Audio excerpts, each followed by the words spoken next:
تو کبھی کسی ریسٹوران میں۔ ہر ماہ کی پہلی تاریخ کو وہ ریشم کے لیے کوئی نہ کوئی تحفہ لاتا جو تنخواہ کے روپوں سے الگ ہوتا۔ اسے گھر، شوہر اور تنخواہ پر فخر کرتے ہوئے خداوند کریم کا شکر ادا کرنا چاہیے تھا، مگر اسے تو اس سے بھی زیادہ چاہیے تھا۔ ریشم کے کہنے پر ہی اس نے شام کے وقت 2-4 گھر پر ٹیوشن رکھ لی، جس سے ہر ماہ چند ہزار روپے جمع ہونے لگے۔ پھر حوث نے ذرا اور سر ابھارا۔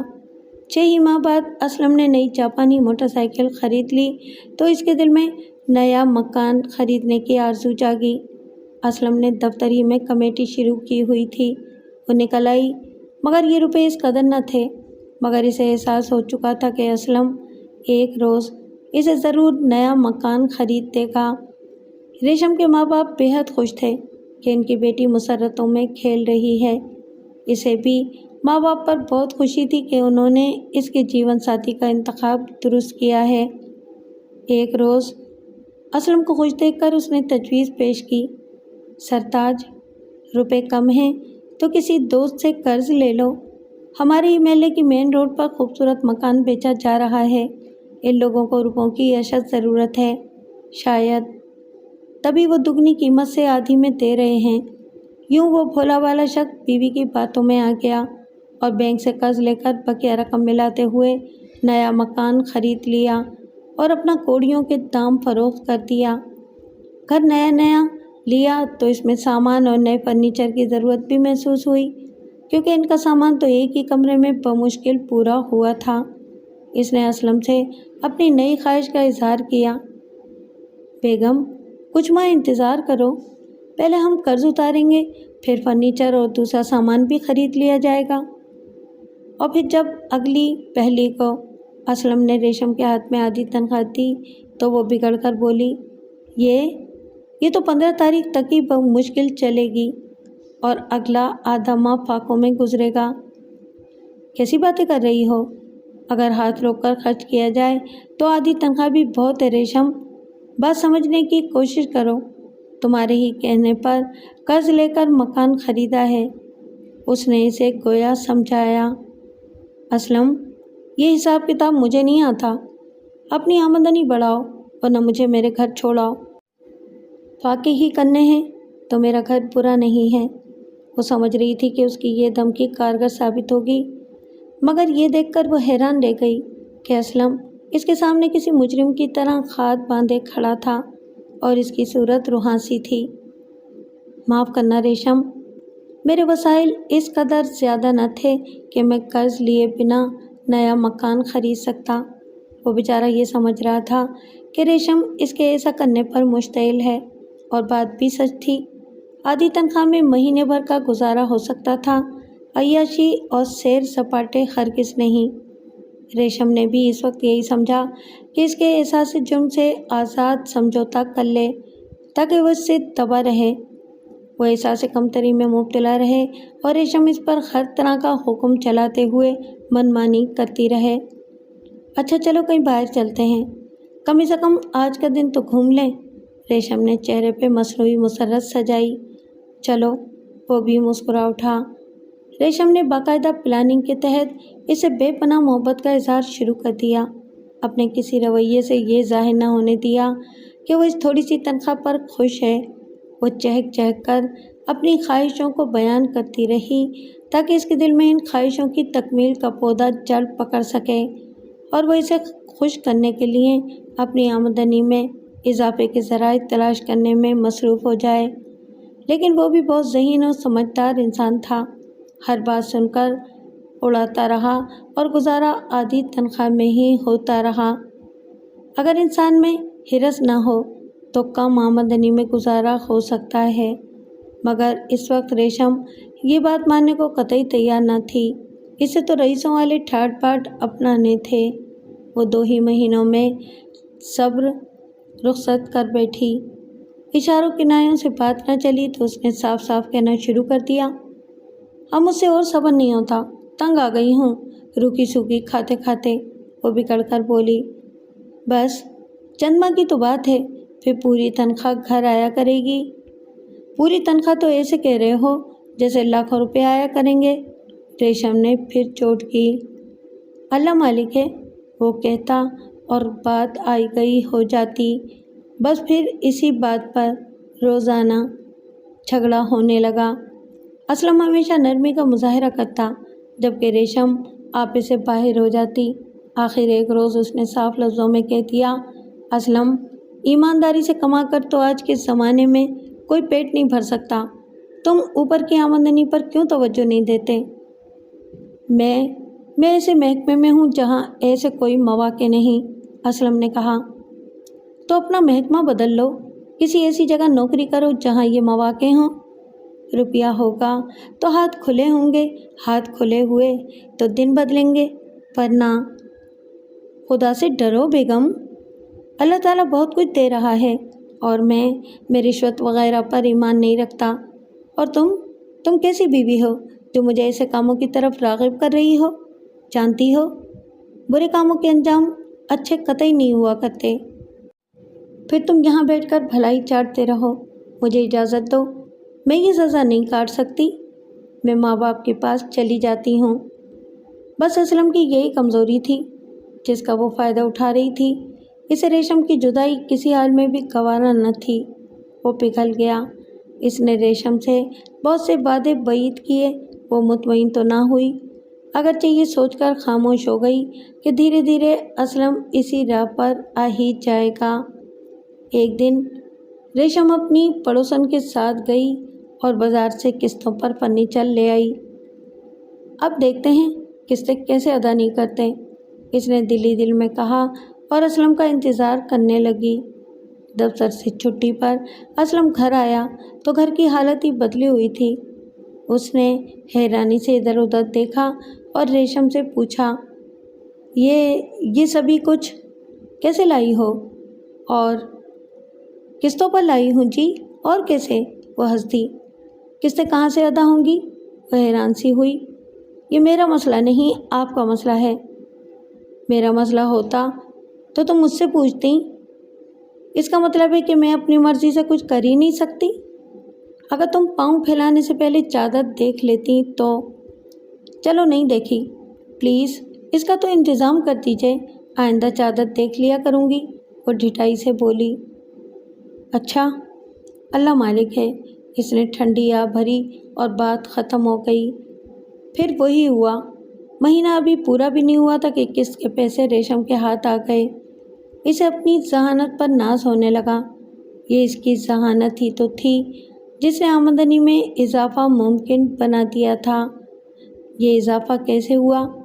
اس سے اسے کچھ غرض نہ تھی، اسے تو خوشی تھی کہ ہر مہینے قسط کے روپے اسے مل رہے تھے، گویا اس نے اسلم کو صحیح راستے پر لگا دیا تھا۔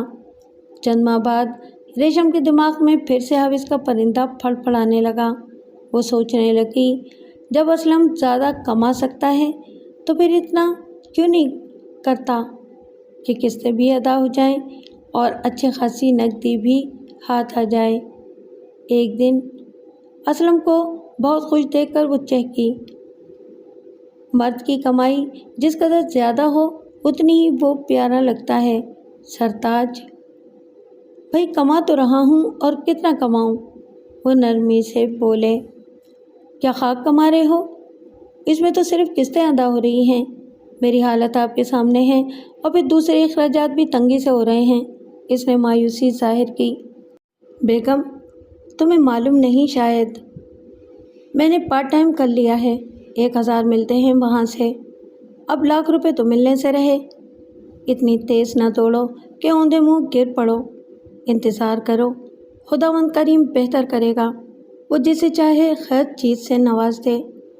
اب اسے معلوم ہوا کہ وہ پارٹ ٹائم کر رہے ہیں، وہ تو سمجھ رہی تھی کہ وہ اس راستے پر نکلے ہیں جس پر وہ چاہتی تھی۔ اسے اسلم اور اس کی ناقص سوچ پر غصہ آنے لگا۔ اسے یقین ہو چلا تھا کہ اسلم عقل سے کورا ہے، ویسے فرما بردار ہے، سمجھایا جائے، راہ دکھائی جائے تو عمل ضرور کریں گے۔ اس نے دل ہی دل میں نیا پلان ترتیب دینا شروع کر دیا۔ اس روز اسلم ڈیوٹی سے واپس لوٹا تو کھانے کے بعد ریشم نے اپنا مدعا ظاہر کیا۔ اسلم، اس ملک میں کچھ نہیں رکھا، میں کہتی ہوں کہ کہیں باہر نکل جاؤ۔ ہمارے پڑوسی کا لڑکا